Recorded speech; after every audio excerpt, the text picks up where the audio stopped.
Hi, this is Hermilia B. Gratuito.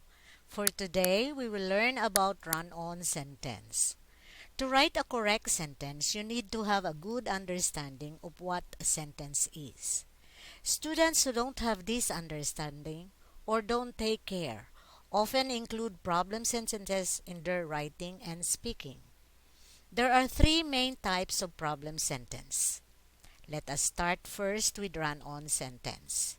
This is the first of the three series. A run-on sentence is two independent clauses that have been run together without an appropriate conjunction and or mark of punctuation. Run-on sentence is confusing because they tend to express more than one main idea without making clear connections. When you speak, you will make natural pauses to mark the end of your sentences or clauses.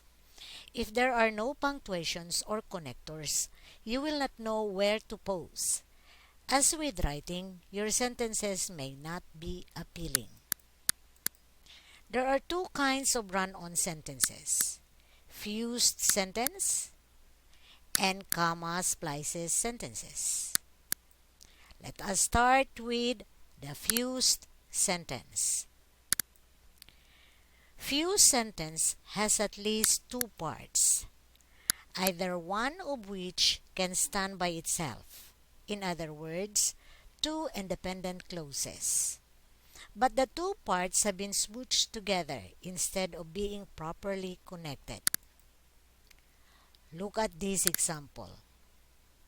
Tom read the novel. His friends saw the movie. Let us analyze. Tom read the novel. That's one independent clause. His friends saw the movie. That's another independent clause. Okay. Next, the comma splice. When two independent clauses are connected by only a comma, they constitute a run-on sentence that is called comma splice. Example. Wait, a comma is not a strong enough punctuation mark to separate the two independent clauses by itself. Thus, using it causes the clauses to be spliced together. So let us have the example. Tom read the novel. His friends saw the movie. Let us analyze. Tom read the novel. That's one independent clause. His friends saw the movie. This is another independent clause. Okay. How do you find out if a sentence is a run-on sentence? Number 1. Turn your sentences into yes or no questions. Okay, example. My favorite Mediterranean spread is hummus. It is very garlicky. If you turn it into a question that someone could answer with a yes or no, it looks like this. Is my favorite Mediterranean spread hummus? Is it garlicky? Note, the yes or no question can only be made with each separate thought, not the sentence as a whole. Second, turn your sentences into tag questions. Sentences that end with a questioning phrase at the very end. My favorite Mediterranean spread is hummus. It is very garlicky. If you turn it into a tag question, it looks like this. My favorite Mediterranean spread is hummus, isn't it? It's very garlicky, isn't it? The tag question can only be made with each separate thought rather than the whole. How can you fix a run-on sentence? How you fix the sentence depends on how the different parts are related to each other and what tone and rhythm you are trying to achieve. So number 1, If you want to completely separate the two fused sentences, then you'd use a period. Make it into two sentences. Write the two independent clauses as separate sentences using this period. Okay, this one. So, example. Carmen loved traveling in Italy. She felt Rome was too hot. Okay, this is two ideas in one sentence. So, this is incorrect. Okay. Carmen loved traveling in Italy. Period. She felt Rome was too hot. Is this correct? Yes. Two main ideas was made into two sentences. Okay. Next. If you want to keep more of a connection between the two thoughts, you could use a semicolon. Use a semicolon to separate the two independent clauses. Okay, example. Carmen loved traveling in Italy. She felt Rome was too hot. This is incorrect. Okay, again, two ideas are fused into one. Carmen loved traveling in Italy. Semicolon. She felt Rome was too hot. Is this correct now? Yes, this one is correct. It has a semicolon separating the two ideas. Okay, note. When using semicolons, the two independent clauses must share a related or common idea. Okay. Loved traveling. Rome was hot. Okay. Next. Number 3. If you want to make more of a comment on the connection between the two sentences, then you could use a conjunction with a comma. Okay? So, remember that your conjunctions should have an acronym FANBOYS.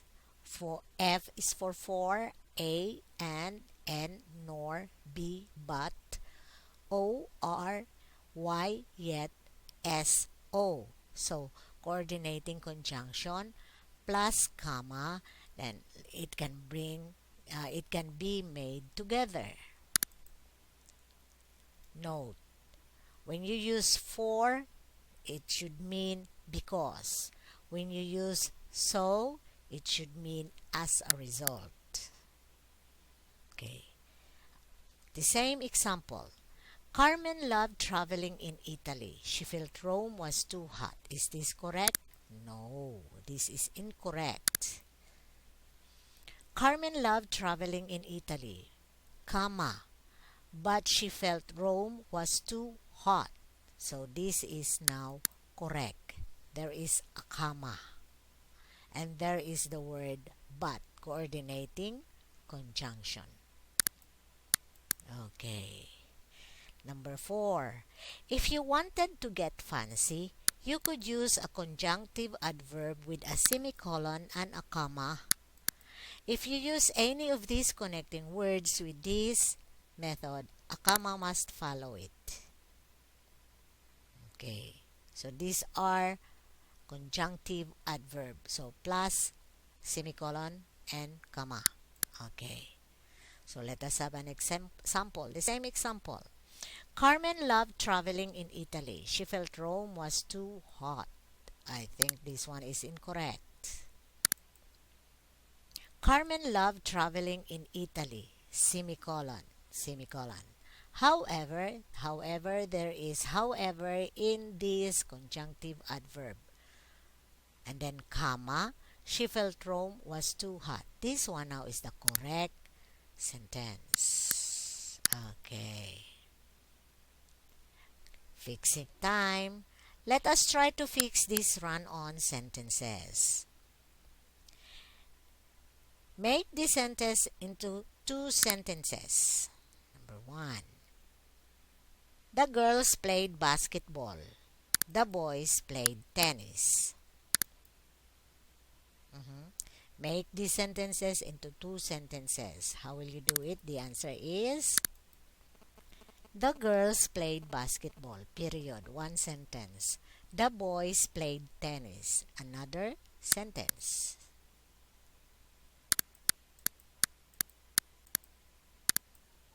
Okay. Number two. Use semicolon. Americans shake hands when they meet. The Japanese bow. Use semicolon. Okay. What could be the answer? Answer is Americans shake hands when they meet semicolon. Use semicolon. The Japanese bow. Okay. Number three. Use comma and a conjunction. My car broke down. I need to buy a new one. What's the answer? My car broke down, comma, so I need to buy a new one. Use comma and a conjunction so. Okay, sorry. Number four. Use conjunctive adverb. People love peace. They hate war. Okay, conjunctive adverb. What's the answer? People love peace, semicolon. However is the conjunctive adverb and then comma. They hate war. People love peace, however they hate war. Okay. Number five. Titanic is my favorite movie. I love eating popcorn. Okay, how can we correct this one? Answer. I'm sorry. This sentence cannot be fixed with the other methods because the two independent clauses do not share similar related ideas. Okay. I hope you have learned something from me today. Again, this is Hermilia B. Gratuito saying, see you on the second series of problem sentences.